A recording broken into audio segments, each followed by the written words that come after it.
Hello, everyone. Welcome back to an episode of Just Say Guay. I'm your host, George Guay.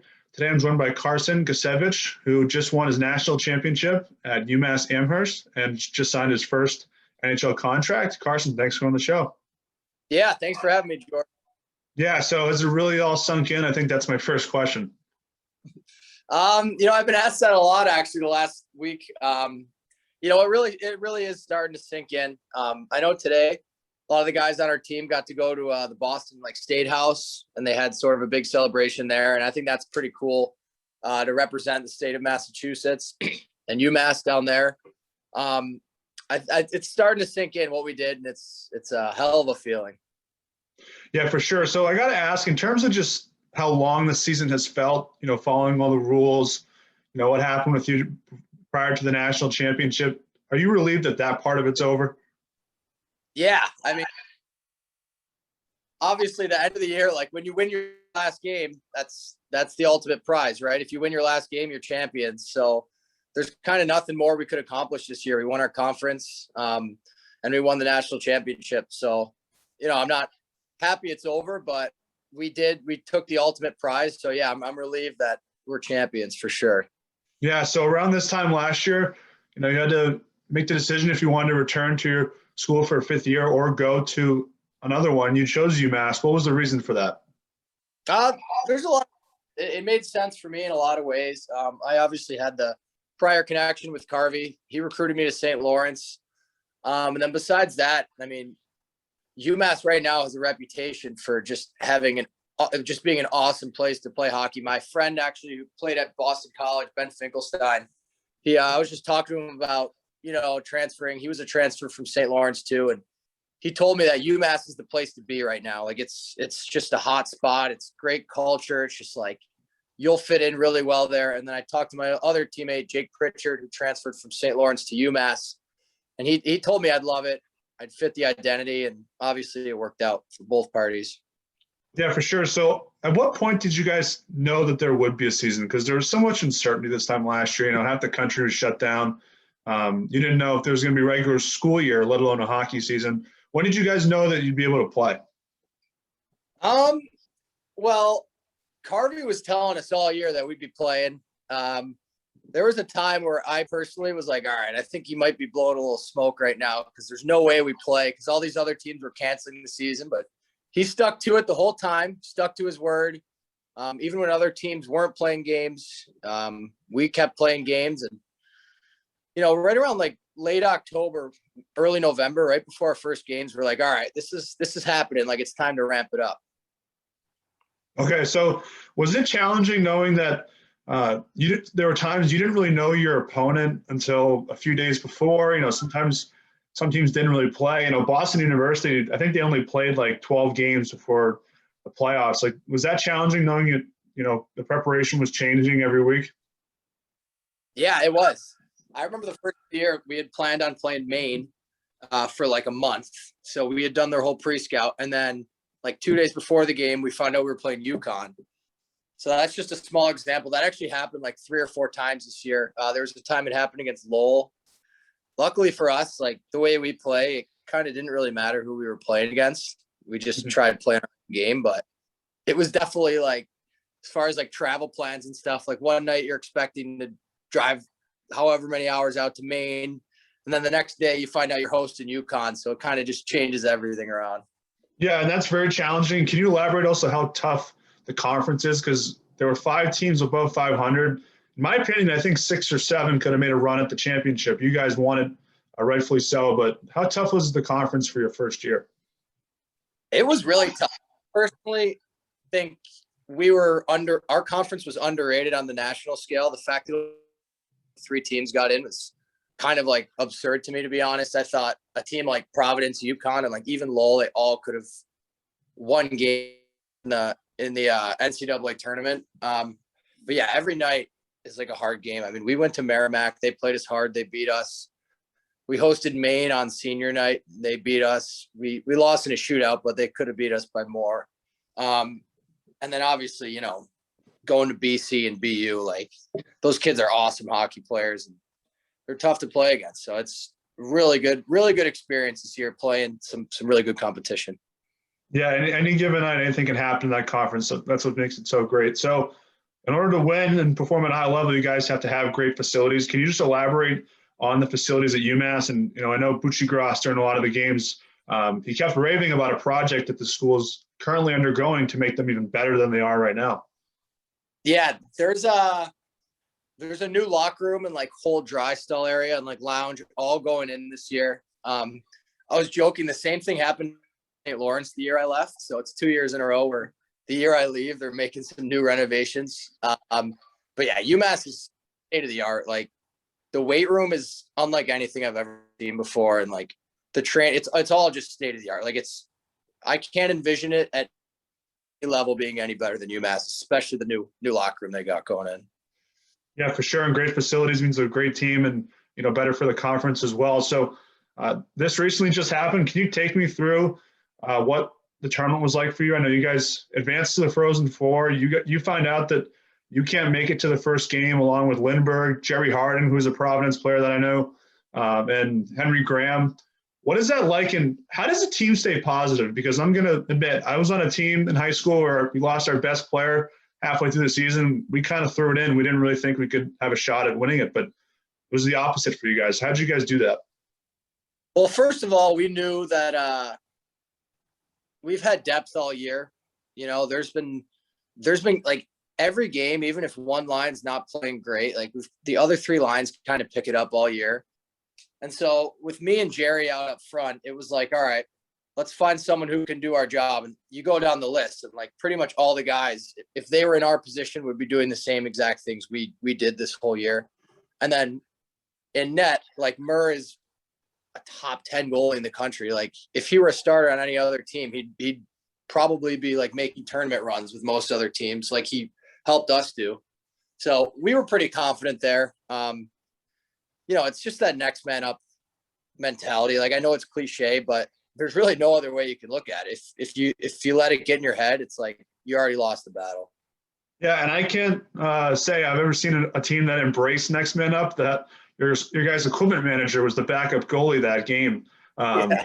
Can you just talk about that? Because when I heard that, I couldn't believe it, and just it made sense a bit. He played in high school, but it's just Frozen Four. That's big stuff. Yeah. So this year whenever like guys would go out, like before practice and stuff, we needed goalies like half the time in the morning when guys want to skate in the morning. So we got him a waiver to skate with us. So he's kind of been skating on and off all year. And like Stags works his butt off. Like he's always in the weight room working out. So like when the opportunity came, it was just so cool to see someone who like basically like works as hard as the players. Like if I'm being honest, besides like he doesn't skate during practice, but he pretty much does all the other stuff just like on a personal level, just to keep himself healthy.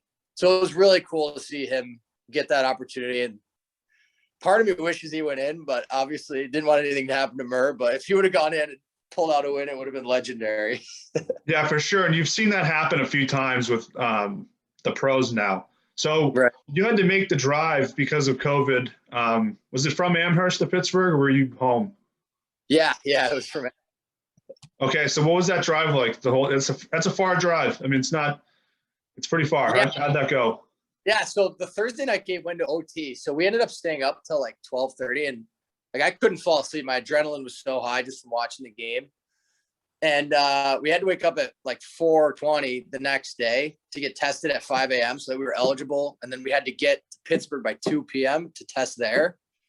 So we left at like 5:15.